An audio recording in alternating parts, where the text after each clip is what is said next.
Hello guys, welcome है फेरि मेरो न्यू भ्लग भनौँ। अब एउटा भिडियो भनौँ, मैले भिडियो नबनाएको त थुप्रो हो तपाईँहरूमा। जुन चाहिँ तपाईँहरूले यो देखिरहनु भएको छ नि, यो अहिले यो चाहिँ पिठो मात्र होइन, यो तपाईँको चना, भुटेको चना,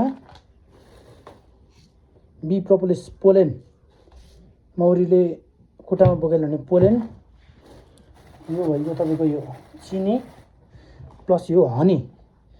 यो एउटा दुईटा तीनटा चार थरी मिक्स गरेर चाहिँ अहिले चाहिँ यो अक्सिजन लगाइरहेको छ तपाईँको। एकदम यो झरी परिरहेछ, मजाले पानी परिरहेछ। यो टाइममा भनेको तपाईँको पोलनहरू कम हुन्छ। पोलन भनेको मौरीको लागि खानेकुरा एकदम कम हुन्छ। त्यो बेलामा चाहिँ हामीले यो पोलन एक भाग, अनि त्यसपछि यो चनाको पिठो, अनि यसमा चिनीको धुलो प्लस मह मिक्स गरेर चाहिँ दिनुपर्छ।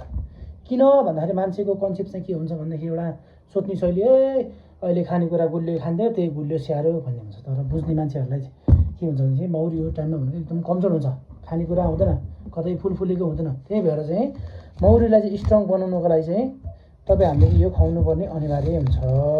त्यही भएर चाहिँ बर्खायाममा यसो अब तपाईँको हप्ताको एकचोटि भए पनि यति पोलेन भन्छ यसलाई, यो प्राकृतिक पोलेन, हामीले आफैले बनाएको पोलेन, यो मात्र पनि दिन सकिन्छ। यसको कास्ट एकदम महँगो हुन्छ कस्ट। यो अब तपाईँको एकै बट्टा किन्दाखेरि झन्डै 1200-1300 रुपियाँ चाहिँ लाग्छ। त्यही भएर चाहिँ यो हामीले चाहिँ भुटेको चनाको पिठोमा मिक्स गरेर यसलाई दिन सकिन्छ। अब जुन चाहिँ यो मह छ, मह पनि यसमा मिक्स गरेर हल्का धेरै गिलो पनि होइन, ठिक्क गिलो बनाएर यसमा मिक्स गरेर चाहिँ मोलेर दिनुपर्छ। मौरीले खानेकुरा केही पनि नभएको भएर चाहिँ यो टाइममा चाहिँ अहिले चाहिँ यसलाई यसरी दिनु पनि हुन्छ गाइस। कोले मौरी पालन गर्नु भएको छ है। मैले त अब खासै अब मैले त्यति विधि धेरै चाहिँ छैन, मसँग 12-15 घार छ होइन। त्यही पनि यस्ता सुरक्षाका उपायहरू चाहिँ अपनाउनु पर्ने हुन्छ।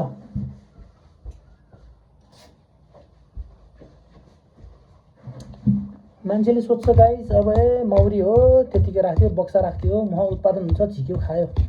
त्यो होइन गाइस। तपाईँको आफ्नो यहाँ चरण क्षेत्र के छ, कसो छ, माहौल कस्तो छ, कति घार माउट राख्नु भएको छ, कसरी पाल्नु भएको छ, त्यस अनुसार पनि हुन्छ। त्यही भएर चाहिँ मैले चाहिँ यो चाहिँ बी पोलन चाहिँ खुवाउनको लागि चाहिँ मैले यो तरिका अपनाउँदैछु। तपाईँहरूले पनि यही गर्नु होला। म खासै त्यस्तो जान्ने बुझ्नु होइन कि, म पनि भर्खर सिक्दैछु, गर्दैछु। त्यही भएर चाहिँ मैले पनि विज्ञ दाइहरूसँग यताउता सबैजनासँग परामर्श लिइसकेपछि सिकेको कुरा चाहिँ मैले तपाईँहरूको माझमा चाहिँ देखाउनु मेरो पनि कर्तव्य बन्छ है। सबैजनाले सिक्नु भएको हुँदैन, कोहीले जाने हुन्छ, कोहीले जाने हुँदैन। त्यही भएर यति चिज गर्नुहोस्। बर्खायाममा मौरी स्ट्रङ बनाउनुहोस् यो 1 महिना, तपाईँको भदौ महिनाभरि। त्यसपछि भनेको असोज कार्तिकमा त राम्रो बच्चा उत्पादन भयो, मह उत्पादन भयो, मह त्यसपछि राम्रो तपाईँहरूले आफ्नो फाइदा लिन सक्नुहुन्छ है।